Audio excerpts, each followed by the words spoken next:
Interesting fact that I've learned from being a medical malpractice attorney for a long time.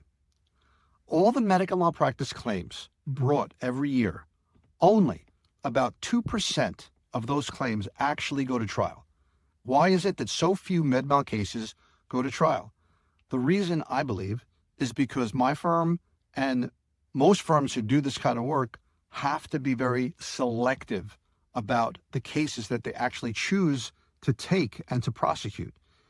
Why? Because the medical malpractice cases are complex, they're more expensive, you need to hire medical experts, and that's a lot of money. When we look at a case, we measure two things: how strong is the case and how valuable is the case.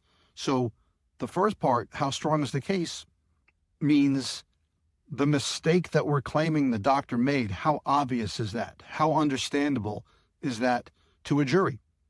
Because at the end of the day, the jury, a group of people who aren't doctors, are going to make this decision. So we consider how much will they understand, how easy is this to understand, and what would a jury do? The mistake that was made has to be clear. And that's only half of it. The other half is the damages, the consequences. What were the injuries that were suffered? They have to be, for my firm and for most firms, catastrophic. They have to be terrible, because the case has to warrant, the value of the case has to warrant the time, effort, and money put in.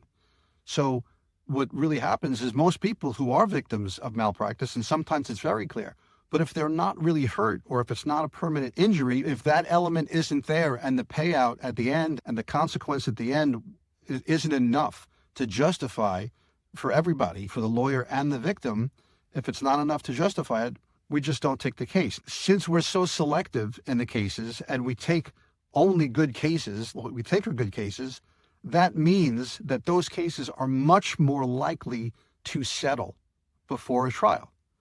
Because what people don't generally understand is that only the close cases go to trial. The really good cases that are out there get settled because the defendants and the insurance companies, they're afraid of losing a big case. So when it comes down to it, if you take only really good cases, the chances are you're going to settle most of those really good cases and you're not going to go to trial.